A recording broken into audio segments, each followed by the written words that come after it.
안녕하십니까. 파이터치 연구원 나정재 원장입니다. 오늘 본격 주제를 설명드리기 전에 공지 하나 하겠습니다. 제 커뮤니티에 제 세부 이력을 공개했습니다. 저에 대해서 궁금한 분들이 많아서 제 세부 이력을 공개했으니까 많이 봐주시면 감사하겠습니다. 또한 그 언론사에 제가 기고한 기고문도 같이 게시했는데요. 앞으로도 기고문이 나오면 계속해서 게시하도록 하겠습니다. 많이 방문해 주셔서 봐주시면 진심으로 감사드리겠습니다. 자, 그러면 오늘 본격 주제에 대해서 말씀드리겠습니다. 오늘 본격 주제는 제로페이인데요. 이 제로페이에 대한 취지를 여러분들이 지금 잘 알고 계실 겁니다. 제로페이는 소상공인들의 부담을 완화시켜주기 위해서 나온 것인데, 즉 카드 수수료를 제로화해서 소상공인 부담을 제로화한다는 것입니다. 근데 이 제로페이가 그런 의미만 있을까요? 정말 숨은 의도는 무엇일까요? 오늘 제가 이 숨은 의도에 대해서 말씀드리면 이 제로페이가 정말 무시무시한 것이구나 라는 것을 아실 수 있을 것입니다. 그러면은 자료를 보면서 하나하나 설명드리도록 하겠습니다. 2018년도에 최저임금을 16.4% 급격하게 인상하니까 소상공인들이 크게 반발했죠. 이 소상공인들의 반발을 잠재우기 위해서 제로페이를 도입하게 됐는데요. 즉 카드 수수료를 제로화해서 소상공인들 부담을 완화하겠다 한 것입니다. 따라서 한마디로 말씀드리면 제로페이의 명목 의도는 소상공인들의 부담을 완화하는 것이었습니다. 자, 그러면 제로페이의 또 다른 의도가, 즉 숨은 의도가 무엇인지 살펴보도록 하겠습니다. 제로페이는 카드 결제 서비스 가격을 제로화한다는 것입니다. 자, 이것이 무엇을 의미하는지 다음 자료를 보면서 살펴보도록 하겠습니다. 카드사는 가맹점, 즉 식당에 카드 결제 서비스를 제공합니다. 이 카드 결제 서비스를 제공하면 어떻게 됐습니까? 여러분들이 식당에서 보면 단말기를 보셨죠? 우리가 카드 결제할 때 보는 그 단말기. 그 단말기에 카드를 긁으면 어떻게 되겠습니까? 우리는 소비자는 외상 거래를 할 수 있죠. 지금 돈을 지불하지 않아도 물건을 사거나 음식을 살 수 있죠. 즉, 한 달 뒤에 우리 통장에서 그 카드 대금이 빠져나가지 않습니까? 즉, 외상 거래를 할 수 있는 겁니다. 그 외상 거래를 하기 위해서는 바로 이 카드 결제 서비스 시스템이 있어야 되는 겁니다. 따라서 카드 회사는 가맹점에 카드 결제 서비스를 제공하는 것이죠. 그러면 이 서비스를 제공했기 때문에 서비스에 대한 대가를 지불받아야 되지 않습니까? 카드 회사 입장에서는 그것이 바로 가맹점으로부터, 즉 예를 들면 식당으로부터 카드 수수료를 받는 것입니다. 이러한 체계가 바로 카드 결제 서비스 시스템이 되겠습니다. 이러한 카드 결제 서비스 시스템에서 카드 결제 서비스 가격을 제로화한다는 것은 바로 공공재로 만든다는 것입니다. 공공재는 여러분들 국방이라든가 치안이라든가 도로라든가 공원이라든가, 즉 민간 영역이 잘 할 수 없는 것을 국가가 나서서 가격을 받지 않고 제공하는 그것이 바로 공공재지 않습니까? 민간 영역에서 이루어지고 있는 서비스 가격을 제로로 해서 이 서비스를 공공재로 한다는 것을 바로 의미합니다. 자, 이해를 돕기 위해서 그래프를 보면서 설명드리겠습니다. 서비스도 물건처럼 수요와 공급이 있습니다. 그래서 수요와 공급에 만나는 점에서 가격이 결정되고 서비스 수요량이 결정되고 서비스 공급량이 결정됩니다. 그런데 이 서비스 가격을 제로하면 어떻게 되겠습니까? 그 기업의 입장에서 그 서비스를 공급하겠습니까? 공급하지 않겠죠. 왜냐하면 거기에 인건비도 들어가고 또 자본 비용도 들어가고 이러한 비용이 들어가는데 그 비용을 서비스를 제공하고 가격을 받음으로써 그 비용을 충당하고 어느 정도 이익도 추구하는 것인데, 그것이 제로면은 그 어느 기업이 과연 공급을 하겠습니까? 따라서 서비스 공급은 제로가 되겠습니다. 그럼 수요는 어떻게 될까요? 수요는 그 서비스 가격이 제로니까 무한대로 발생하겠죠. 자, 공급은 제로가 되고 수요는 무한대가 되면 과연 어떻게 되겠습니까? 이 시장 경제가 지탱이 되겠습니까? 바로 시장 경제가 붕괴되고 파괴되는 것입니다. 자, 공급은 없는데 수요는 무한대. 이럴 경우에 어떻게 하겠습니까? 정부에서 어떤 일정 공급을 하겠죠. 근데 그 공급이 제한되겠죠. 근데 수요는 무한대입니다. 그럴 경우에 바로 이루어진 것이 바로 사회주의에서 배급 경제가 이루어지는 겁니다. 수요는 무한대인데 공급은 작으니까 그 공급을 갖다가 배급해서 할당하는, 그건 적게 어느 정도 할당하는 그런 배급 경제가 이루어지게 된 것입니다. 서비스 가격을 제로하는 예를 한번 다른 곳에 적용해 보겠습니다. 바로 은행 대출이자인데요. 제로페이에 나온 명목적인 목적이 소상공인들의 부담을 줄여주기 위해서 나왔습니다. 자, 그러면 일반 서민들이 주택 대출이자 때문에 힘들어하기 때문에 이 주택 대출이자를 제로하는 그런 서비스를 정부에서 제공하면 어떻게 되겠습니까? 시중은행은 다 망하겠죠? 자, 또 다른 예를 들어보겠습니다. 최근에 제가 이제 공약집을 보게 됐는데요. 그 공약집에 보니까 이런 얘기가 있더라고요. 그 소상공인들이 그 배달 앱을 사용한 그 사용료 때문에 어려워하기 때문에 이 배달 앱을 아예 정부에서 공짜로 제공하는 것을 만들어주겠다. 이렇게 이제 공약을 내세웠는데, 그러면 이제 배달 앱을 제공하는 그 기업체는 망하겠죠. 자, 국민들이 힘들어하면 그것을 힘든 것을 완화시켜주기 위해서 국가에서 각종 서비스 또는 물건을 제로화해서 제공해준다. 즉 공짜로 제공해주면은 그것을 하는 기업들 또는 그것을 하는 소상공인들 모두 망하겠죠. 자, 이런 분야가 여기 뭐 은행이라든가 또는 배달앱이라든가 이런 것 말고 다른 곳에도 다 적용된다면 어떻게 되겠습니까? 예, 다 망하겠죠. 즉 쉽게 얘기하면은 예를 들어서 짜장면 사 먹는 게 부담이스러워서 그럼 짜장면도 국가에서 공짜로 제공해달라. 뭐 이렇게 얘기할 수 있는 거 아닙니까? 같은 원리로 얘기하면. 그래서 이렇게 되면 결국 어떻게 되겠습니까? 시장 경제가 무너지게 됩니다. 자, 다시 본론으로 들어가서, 따라서 결과적으로 제로페이의 숨은 의도는 바로 시장 경제를 파괴하기 위한 그런 의도가 숨어 있지 않나 이렇게 생각됩니다. 또 다른 의미로 또 해석할 수 있습니다. 국민 세금으로 세금 내는 민간 기업을 파괴하는 것이다 이렇게 볼 수 있습니다. 즉 여기서 민간 기업이라면 신용카드 회사가 되겠고, 신용카드 회사들이 세금을 내고 또 거기에 또 벤사도 있겠죠. 벤사도 세금을 냅니다.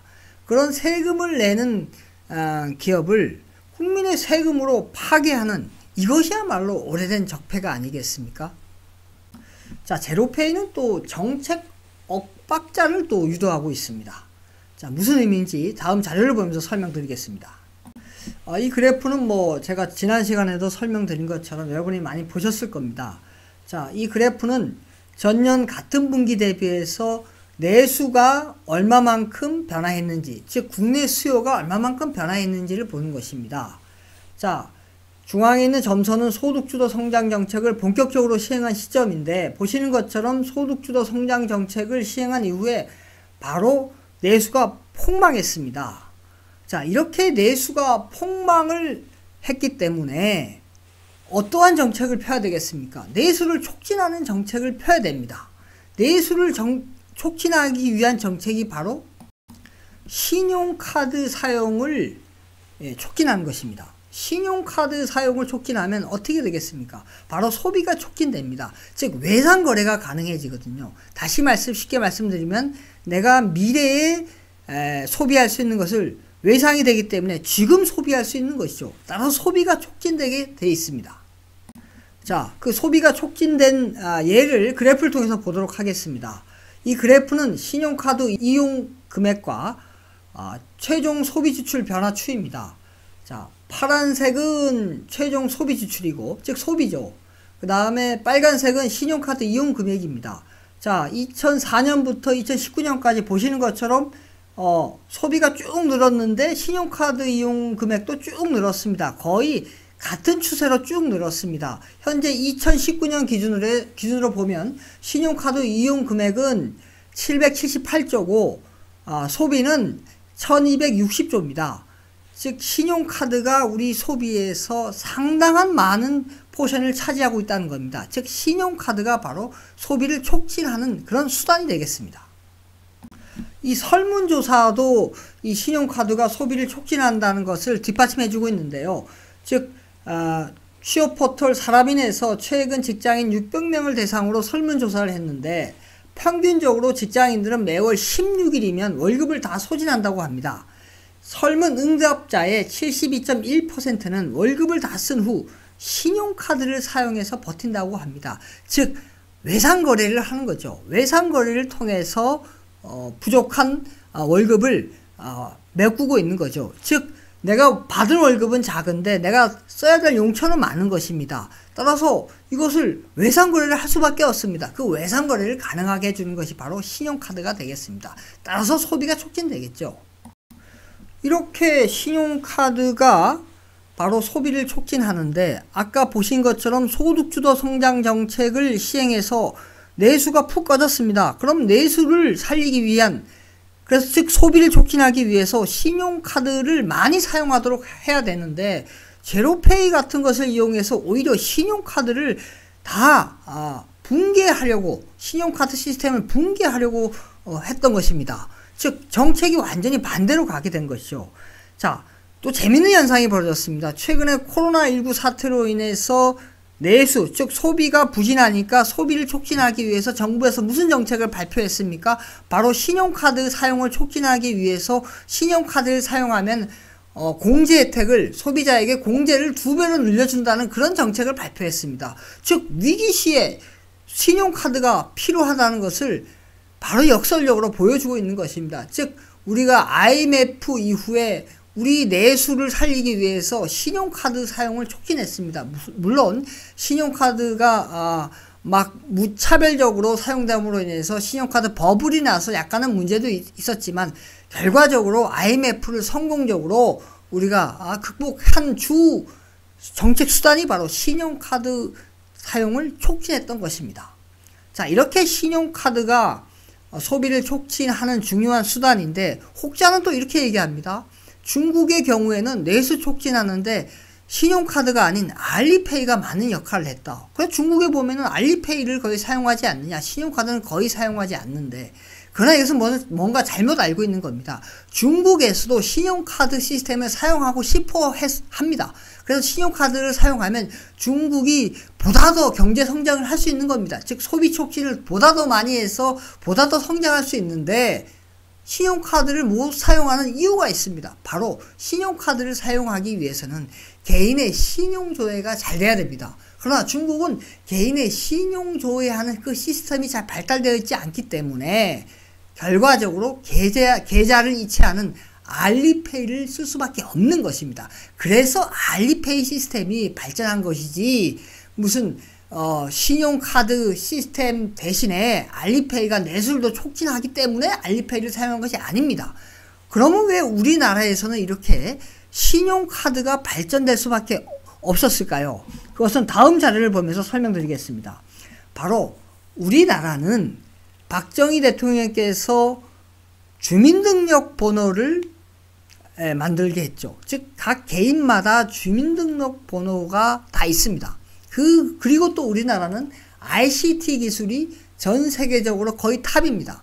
그렇다 보니까 바로 개인 신용정보를 잘 조회할 수 있습니다. 그렇기 때문에 우리는 신용카드가 발전할 수밖에 없는 것입니다. 따라서 이 신용카드를 통해서 우리는 소비를 촉진할 수 있는 거죠.